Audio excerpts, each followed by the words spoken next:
Now, without any further ado, it's my pleasure to introduce Mara Motherway, who's the Senior Vice President for Government and Customer Relations at Peraton, and she will introduce our morning speaker. Mara, over to you.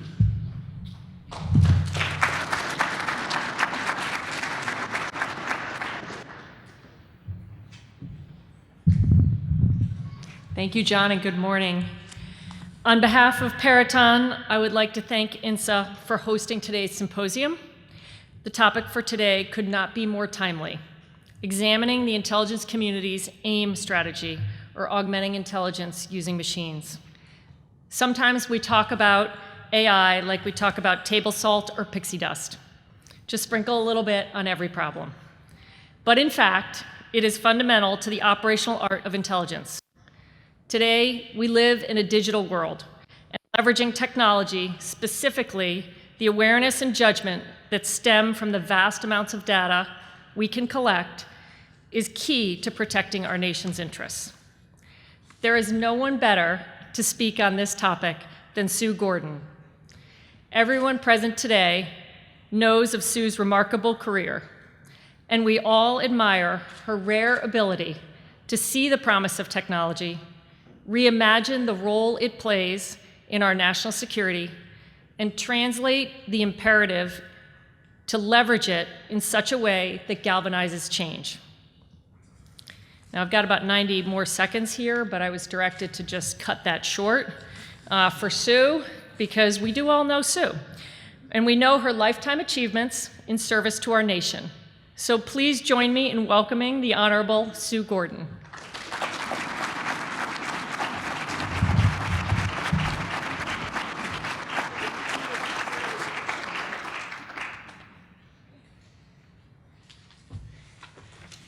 You know, this is awesome. I can still direct somebody to do something. That's fantastic.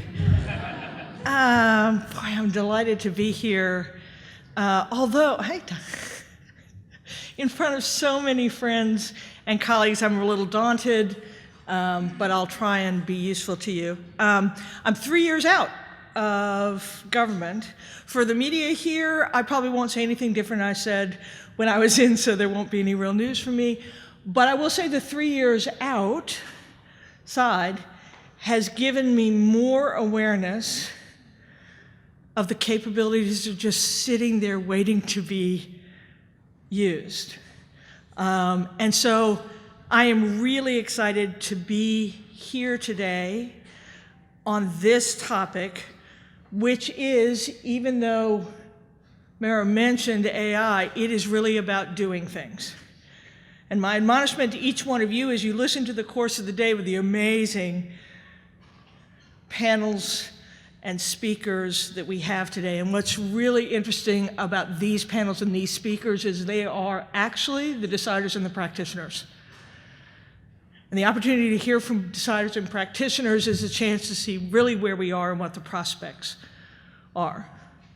But what I'm going to try and do is to set up a little bit of the whys behind the what you're going to hear, and to inspire you to say that there is just no time, hi Teresa, there's just no time to be wasting. There's some good news, but there's some bad news. And as is my wont, I will try and hit all of that, and I will probably end by admonishing you all to get on with it. Because we all see it, right? Does anyone in this room not see the moment we have? Anyone not understand what we need to be able to do? Anyone not believe that we have the capabilities that we have?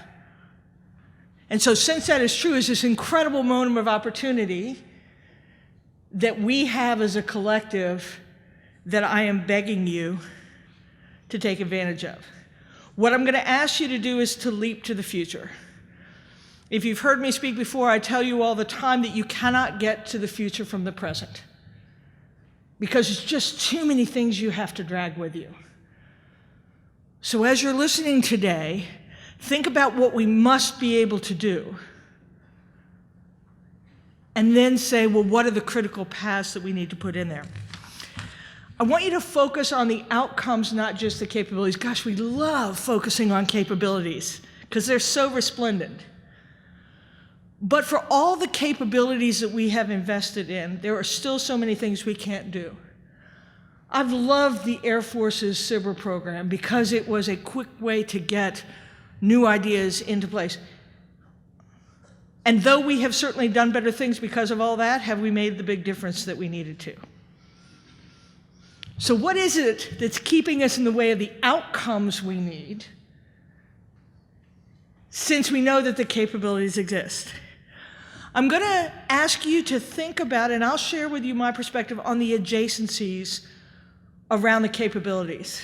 And so often those adjacencies are the things that make the difference in outcome, and we so often leave those to somebody else.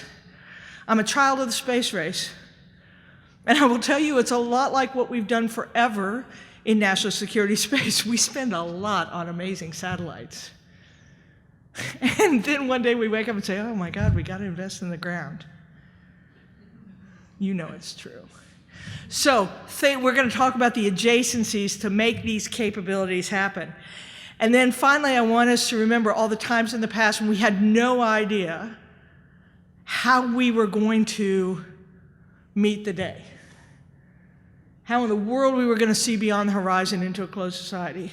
How in the world we were going to pick up incredibly tiny signals and be able to put them together.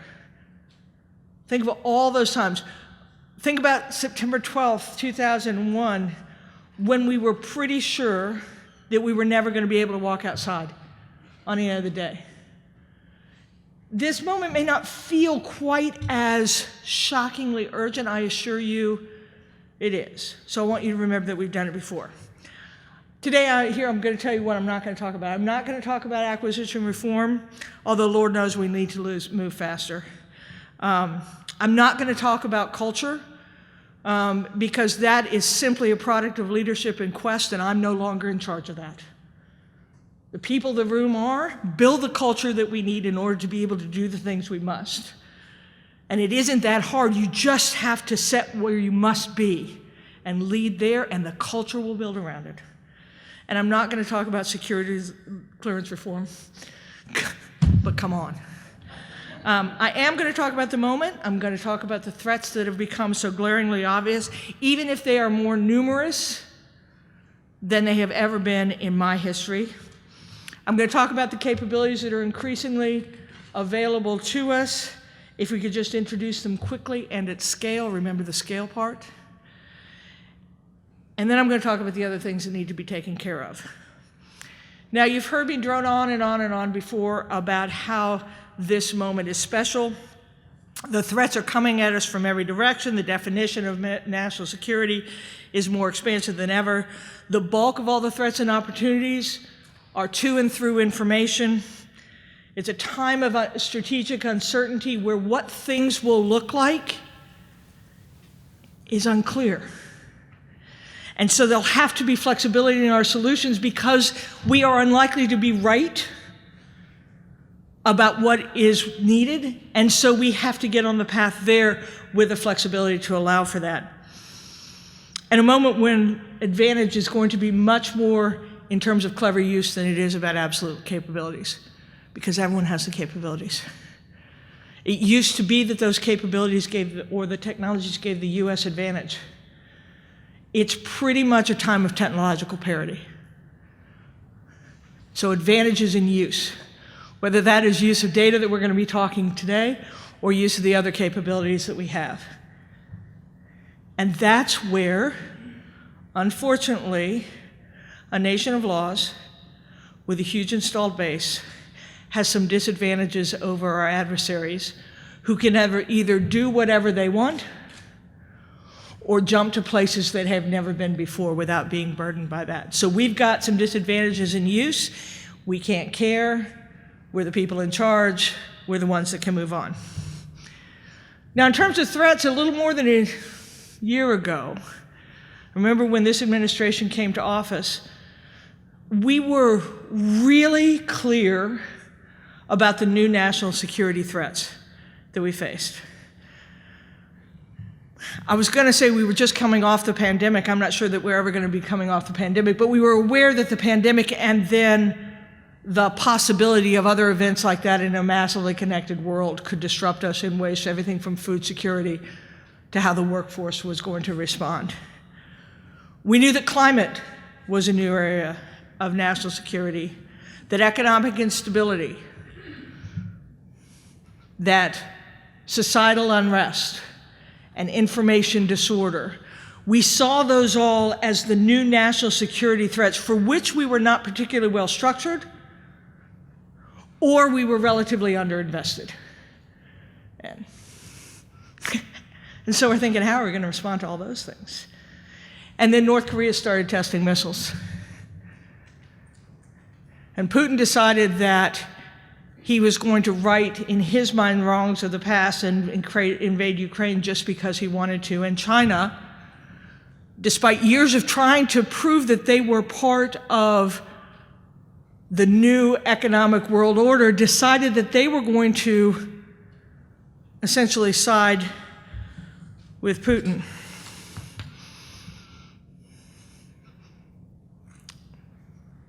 And we didn't withdraw from Afghanistan well. That called into question how good our intelligence was. And nation states and criminals reminded us that even though cyber had been in the mainstream since 2010 with Stuxnet, even though we knew what it could do, even though we've had threat after threat on everything from stealing information to intellectual property threat, to denial of service, to absolute discretion, that this year, after we decided that we had those other things to worry about, we were reminded that we weren't protected as well. In other words, our minds were blown with all the areas that we had to be good, and that we couldn't walk away from the things of the past, not because we didn't have capabilities against them, but because even though they were familiar sounding, even the threats of the old dogs demanded that we come up with new tricks. What to do? What to do?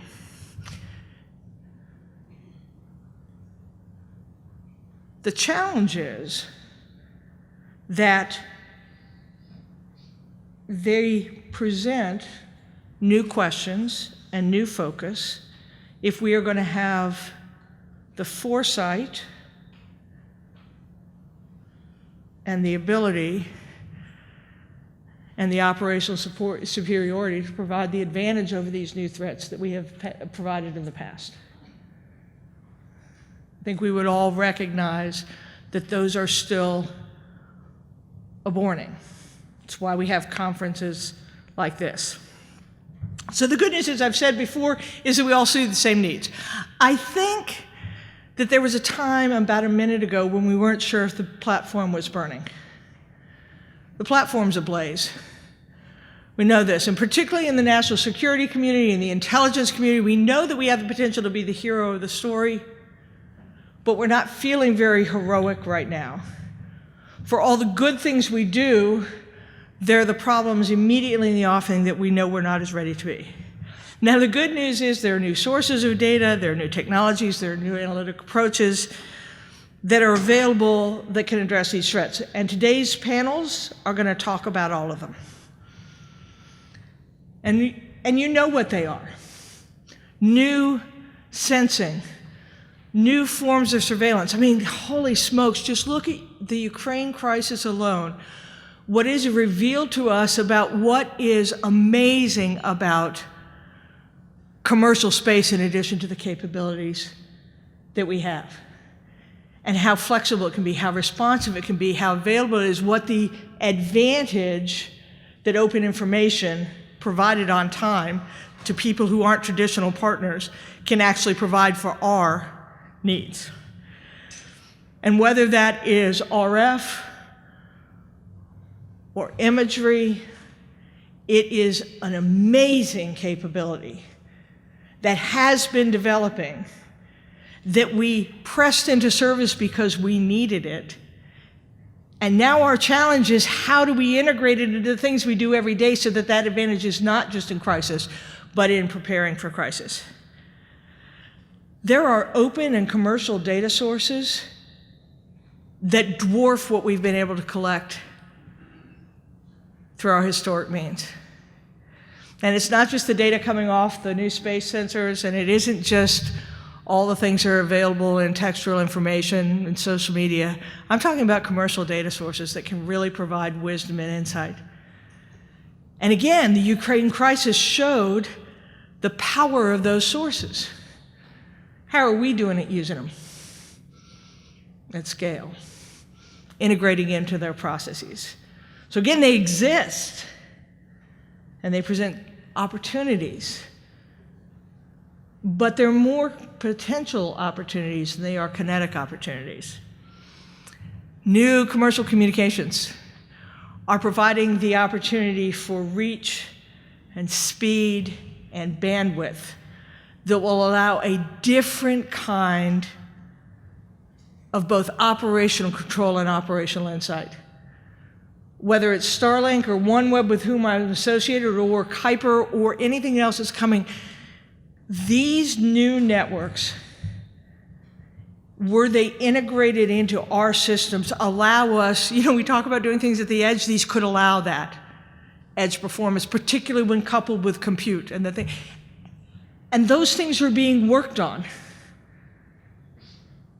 And we need to embrace them in terms of what they can do. And again, the Ukraine crisis, it wasn't just a publicity stunt when Elon Musk said, I'll provide my user terminals. Operational forces used those. The Ukrainians used those. Were they perfect? No. Were they secure? Not enough. But whose opportunity is that to make them so? Ours. Not to subsume them, I would offer, because the government knows how to do governmental things, but to use them for the duality of commercial possibility and national security need together. Natural language processing is just exploding off the page, and what that is so exciting about is it allows us to understand massive amounts of human activity without having to translate it into a structured set. You're going to talk all day about AI and ML. I love the AIM initiative because it really was about using the technologies to support what we're trying to do. But there is so much already in use outside of the community. We know for a fact that ours are the stressing cases. We can imagine the problems that we have in introducing it, all the reasons that we have that it's not ready to be brought in the door. And yet again, I say the need is so severe that we better solve some of those issues. Quantum sensing and security. Not the quantum computing that's trying to figure out the number, but actually application of quantum principles and quantum physics to sensing, whether it's for PNT or to discover new phenomenology that isn't right now available to us. Think about what that might do in terms of climate and in terms of finding some of the indicators of activity that we need. And modeling and simulation that would allow us to model everything from the Earth to the activity on it for the purpose of what? Being able to ask questions. I wonder what happens if. I wonder if it's observable reveals how. And that is all in some state of availability out there for us to figure out how we're going to use it within the structures that we must have, not simply the structures that we prefer. And that's our challenge. So we see the needs, the solutions are there, you believe me on all of this. What's the problem? So I see several opportunities that we could collectively use to be able to get there. The first thing is vision. We talk about the thing we need. I think we need to talk about the things we need to be able to do and to know. Too many years we've had key intelligence questions that are derivative of some bigger vision we used to have without establishing the new vision that we need. What do we need to be able to know? What is that? You've heard me too often, but I'll say it again. It feels like we're trying to get to the moon by building Tang and Velcro, rather than deciding we have to go to the moon and getting Tang and Velcro instead. This is what I mean when you say can't get to the future from the present. You have to leap to the future, say what you need to be able to do, then identify the 5 critical paths, and then achieve them. Not according to budget availability, but according to need. And measure yourself on whether you're able to do things, not just whether you're able to have things. I mentioned that I'm now sitting on the outside. I will say that one of the questions I have for the private sector is, how do you incent your organizations? Do you incent them on sales, or do you incent them on use? 5 people just fell off their chairs. Okay, most of the room just fell off their chairs. But here's the point. We're all in this together. There is no comfort in having great sales and knowing you have great capability if it isn't put into effect. And everyone in this room, I know, cares about the outcome I'm talking about. So we're going to have to figure out not just the vision we have, but what are we willing to do to put in there. I think we need to look at the structure of our organizations. I'm closer and more aware on the government side. Here's my question for the room. Who are the decision makers that are big enough to deliver the outcomes that we want? Who do you go to? I was just out at Northcom, and I was talking about communications, and the Northcom commander said, okay, Sue, here's my nirvanic state. I want to be able to take my computer. I want to be able to take it anywhere. I want to be able to operate at any classification I need. I want to be able to call on demand both classified and unclassified assets to be able to move and get and reposition the information I need. And I thought, that capability exists in piece parts. And then I thought, who am I going to go to get that decision? Because we've so bifurcated our organizations that all the decisions are in the capabilities, they are not in the outcomes we need. So once we've established our vision, then we need to look at our structures to see whether we have the ability to have some decision maker who could decide to do the things necessary to deliver that outcome. You know, my space example is a good one in terms of satellites and ground. Because we did kind of have that, but they were not the decision maker about the end-to-end. When I was at the ODNI, I had a couple ideas, all of which were rejected because they were probably crazy, but I'm still going to share them with you because why? You're my people. The first one was, instead of building all the things each time that have to be able to do every part of every mission, why don't I GFI to customers the whole capability of our space network? And when they respond to the RFP for capability, they can use everything that already exists. God, wouldn't that be awesome if it would?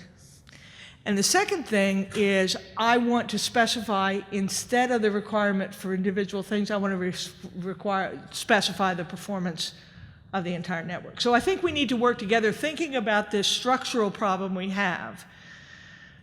And remember where I started. We all see the same future we want. We know the capabilities, how we're going to bring together. One of them is a structural issue. I'm not sure we have the policies that we need in order to be able to address the challenges we have. Over time, our policies have become policies that keep bad things from happening. Or at least that's the way they tend to be applied. We need to look at policies that allow good things to happen.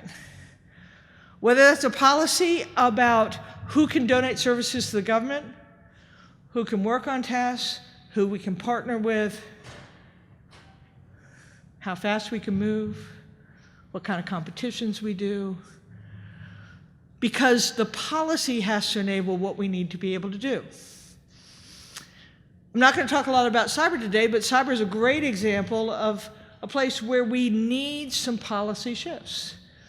Because for as much as I'm excited about what this administration has done in terms of writing some good executive orders, for as much as we all talk about the public-private partnership, for as much as that partnership is doing really good things, particularly in terms of identifying threats ahead of need, we haven't yet figured out how we can act together to protect ourselves as a collective. Right? So policy that allows us to do. Scale is a really interesting challenge for all of us, and it's everyone's problem on that. From the inside, we're trying to address it with our infrastructure from the government. I can't decide who we is, so I'm really sorry. In another 5 years, I'll get who I am straight. But right now, I'm everyone. Wait, I almost thought about singing the song, I'm every woman. Anyway, from the inside, the issue is, do we have the infrastructure that allows us to bring in new and explode it across the capability? It's a little bit of the decision-making, but it's also a little bit of the infrastructure. From the outside, it's understanding what scale looks like and being able to have the conversation that knows that just because you have a good idea, if it can't work at volume and speed and assurance, it's interesting, but it's not a solution. And so the issue of scale has got to become important to all of us, because here's the deal, we're wasting money and time on being better but not meeting the turn of the earth. You have to care about scale. You have to care about how it's designed to work. Tradecraft. Okay, so can we just all say how excited we are about the intelligence community's decision to share information about what the Russians were doing in Ukraine? Like that is a huge tradecraft decision. I would say they started on the path with the ICA in 2017 about the election, but they're getting better and better about knowing when to do it, how to do it, and in what form to do it, so that it can be used by other than the people who are in our little bubble. So that's good stuff.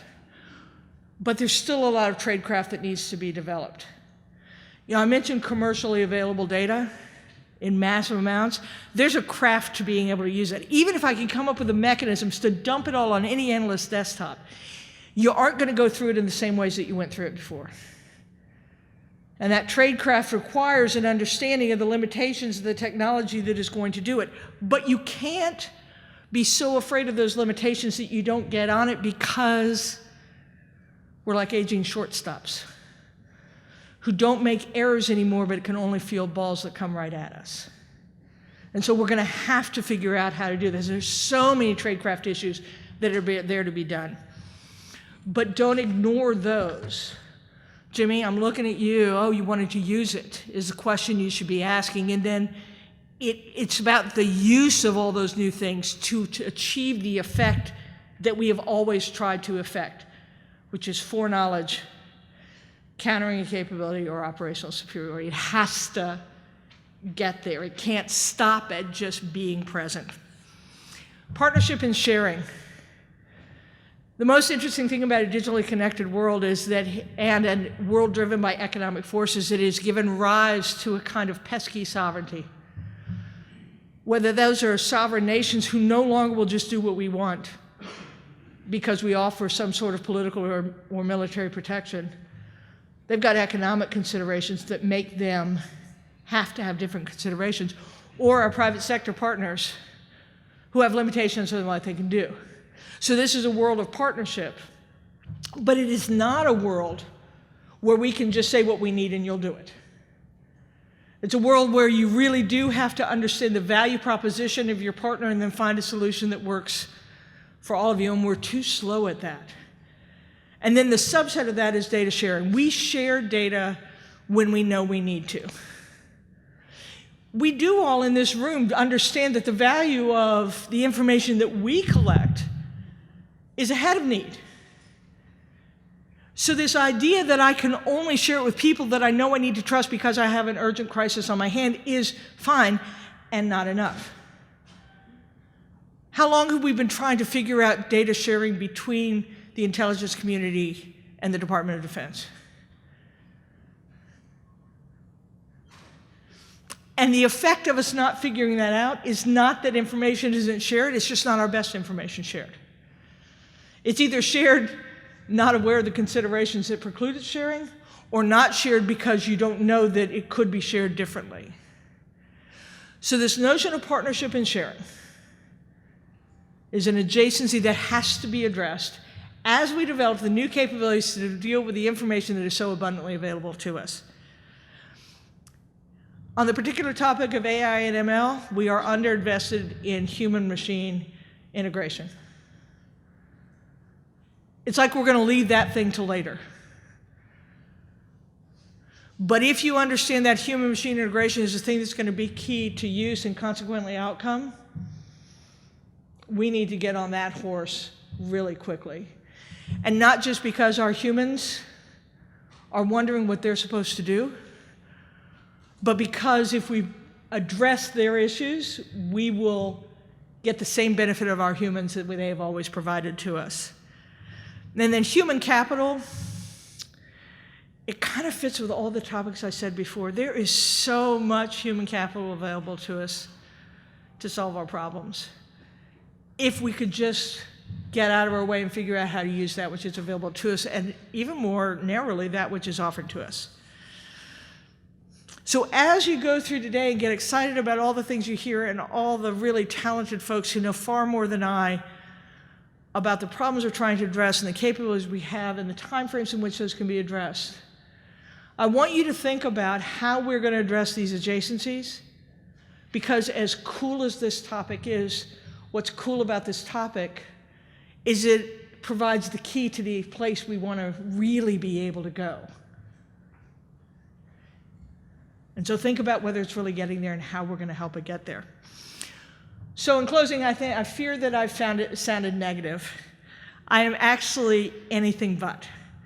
I see only opportunities. I'm just a little frustrated that we're not stepping into them as easily as we might, for reasons that I understand, but for which I don't believe we actually have any excuse. We all get it. We all know why every single thing I've said is a problem for us. We can't care. At the end of the day, we got a job to do. The security of the free world is on our shoulders. That's what you're doing today. The only thing that is on my mind is that we have a moment. That moments like this are when all solutions are found, because the moment and the challenge is big enough to let you not care about the biases that you carry with you every day. I was talking the other day in a Women's History Month, and my speech was about my own personal hidden figures. I remember in, I think, 2016 and 2017, 2 books came out. The Rise of the Rocket Girls was about the women of JPL, and Hidden Figures was about the women at Langley. And I thought to myself, one, how could you not know about these people? So by the way, tell the stories of the people around you whose stories aren't being told, because they're all amazing. But the second thing I thought was, wait a minute, how in the 1950s and 60s did we, with the state of our society, allow black women to be involved in the most important thing we were doing at the time? How'd that happen? Were we somehow instantaneously, collectively, socially aware in the 50s and 60s? We know that's not true because our lack of social awareness carried through many years. No, we had a need.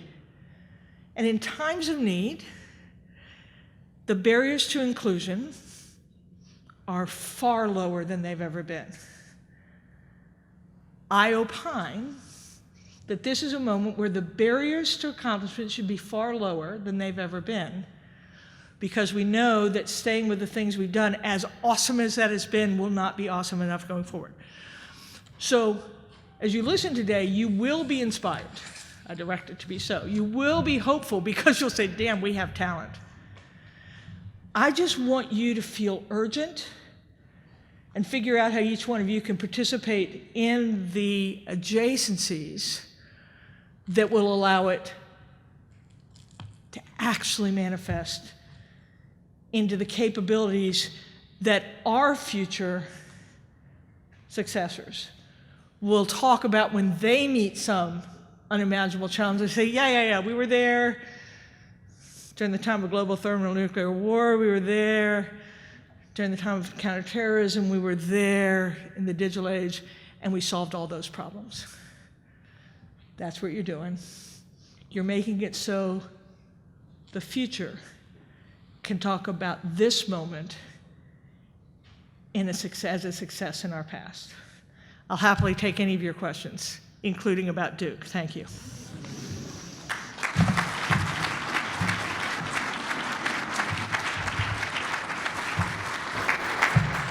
Thank you, Sue. And I'll John. just remind, if you have questions, please send them up. Some more coming in here. But to get started, we have one that says, you mentioned at the top of your talk that there's no time to be wasted. Are you seeing a sense of urgency with all that needs to be done regarding AI, and any thoughts on how to speed action?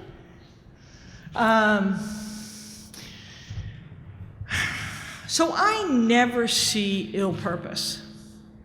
I never do. Not a single one of my comments was about somebody not doing their job, or someone not caring enough, or someone not trying to do it. So I don't see, truly, one of the things we do not need to worry about is the talent of the people that are engaged in this. For anyone in my demographic group, you should feel as I do that we're only getting smarter and better. But to whoever asked that question, it's not that we don't want it. It feels like we can't imagine big enough to get it. As though each one of us looks at our own domain and says, well, I can do my part, but then when something else isn't done, we're like, I would argue that the people who've done things in the past had one thing in common, is they believed they were supposed to do it, and so no barrier, no bureaucratic impediment was enough to stop them from doing that. So I don't think that it's lack of vision, and I don't think it's lack of urgency. But I'm not sure it's as purposeful about my accomplishment isn't worth it if we don't get where we need to, and so I'm going to invest to make sure that all of it comes together. I'm not arguing to turn every sub-problem into the elephant of a problem, but I do think that each one has to care about the ecosystem, what's on their left and right, to make sure that those are coming along too. So it's not small-minded lack of urgency. But you all do know that capabilities you can shove off budgetarily forever. Thank you, sir. You can shove off those forever. What you ought to challenge the panels to do is to say, by what day do we need to have that? And then use the accomplishment as the milestone for success rather than the capability, because capability you can always string out. This ability, this outcome by this date is what we must have. It'll change your budgeting structure entirely. Okay. We have another one here. It says, looking at Ukraine, how have widespread data availability and AI tools changed the nature of warfare and diplomatic efforts to end conflict? Yeah, so I'm going to repeat. We're getting feedback from somewhere. Is it me or is it you're standing close to me? Yeah, dude, I love that. Blame so underused. I think I just blamed you for my feedback.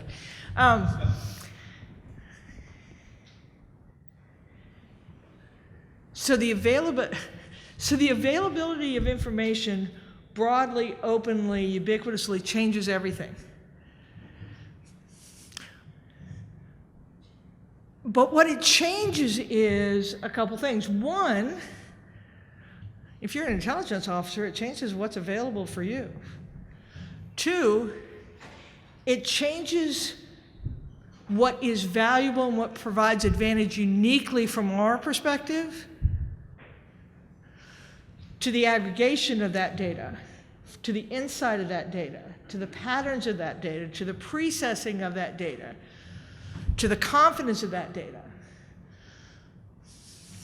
And we tend to, it feels to me, this is totally personal, it feels to me that we see all those things I just mentioned as reasons why this open data isn't useful enough, or because all that data is available, we aren't necessary in that domain because we're special and we can only do this thing.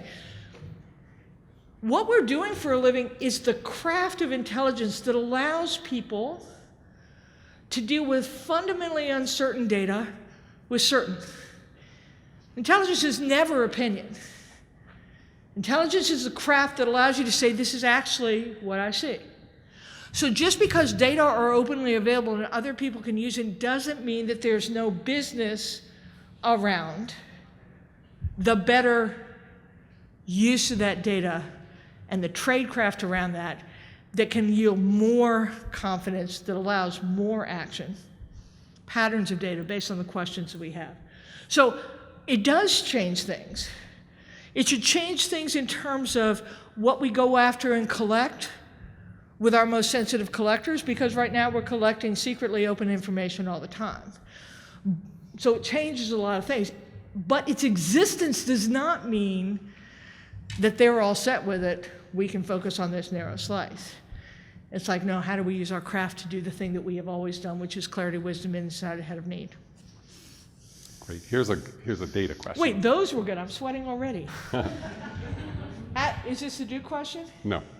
What happened to Duke question. is that Carolina was better than they were on that day. What are you going to do?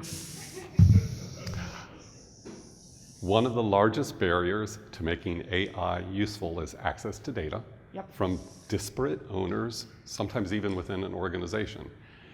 What do you recommend for strategies to foster buy-in and access to ensure positive outcomes?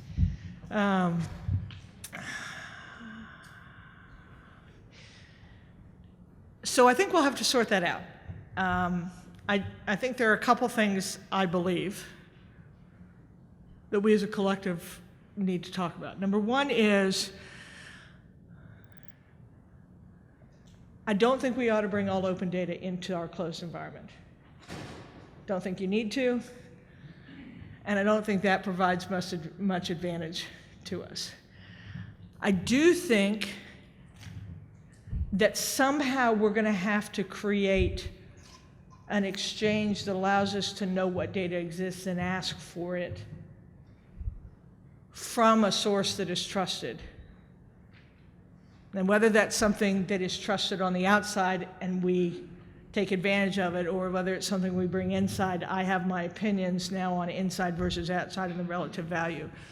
But I do think to use the data, you have to have some sort of facility to be able to not go after each source independently, but actually almost kind of been need-driven with a facility that allows you to see what's available, and then there'll be a market that will come out of it, and it'll be interesting to see what happens with it.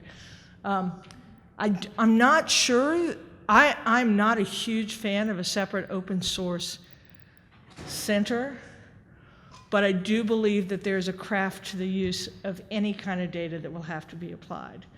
And so whether the facility to access data is on the outside or on the inside, simultaneously you're going to have to figure out how you develop the craft to use the data that you collect.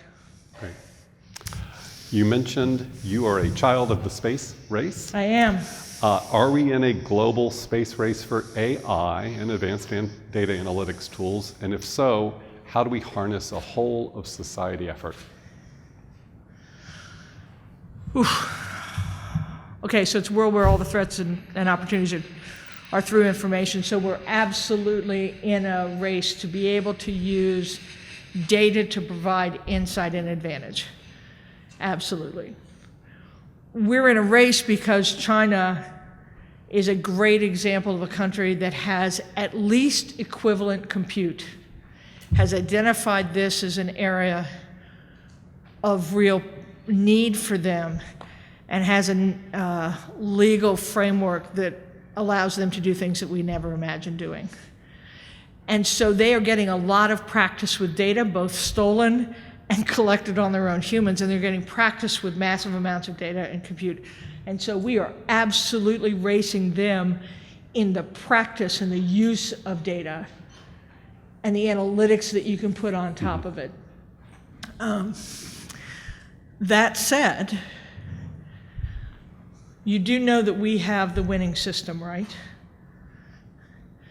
This competitive environment we have, the openness we have. In fact, the legal framework that I just said gave them an opportunity to do more things is actually in our favor.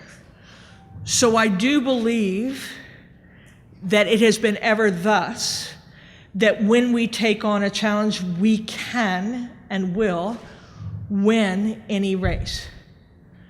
There are a couple other things that we have advantage in the use of data that we don't talk about a lot. One of them is our global operations have taught us how to not just have things or know things, but do things. In a data world, that experience with using information in integrated ways, in integrated forces, will help us. The second is if we would just be a little more thoughtful about our use of allies and partners, again, we will be more effective in using data. And remember, the advances we made during the war, or the counterterrorism front, we learned how to share with people that we didn't know how to trust. We can do this. So I think we have some national advantages, but make no mistake, we're in a race, and it isn't going to be the capabilities that give us the win, because those capabilities are at parity. Okay, we have time for one last Okay, question. thank God. This is the last one here. It makes me think of that old saying, how do you eat an elephant one bite at a time? The question is, you said we need to leap to the future because we can't drag all our stuff, Yeah. But large leaps are hard. How do we make many small leaps Yeah. and quickly? Yeah, so I always am misunderstood on this front. Let me help. You've got to see the future. You have to decide you need it. And then you decide what the three critical things that must be developed that you don't currently have, right? You don't build everything that you see in the future. What you decide is, what don't I have that I need to be able to get there? I'm going to give you a tool for the rest of the day. Everyone imagine a quad chart. You all know quad charts, right? And the quad chart that I have in mind has easy to hard on the bottom and unimportant to important on the y-axis. No one would do hard, unimportant stuff. So if any of the stuff you hear, so if you hear something today, imagine that quad chart. If anything lands in that unimportant, hard stuff, we're not going to do that. Now here's the trick. Most people take on the easy, unimportant stuff because there's a word for that. You know what that word is? Low-hanging fruit, right? Low-hanging fruit, another word for low-hanging fruit is fool's gold. You'll spend lots of time, but it's unimportant, so you're not going to get there. The thing we love the most, and that I usually talk about the most, and what people hear from me the most, is the hard, important stuff. You cannot do that. That's the elephant. You can never get that. You want to look for the easy, important stuff, because that's your transportation to the hard, important stuff. So leap to the future, see what you need. Put your stuff that needs to be done on that quad chart, take on the easy, important stuff, and we'll be there in a minute. Thank you so much for having me. Thank you.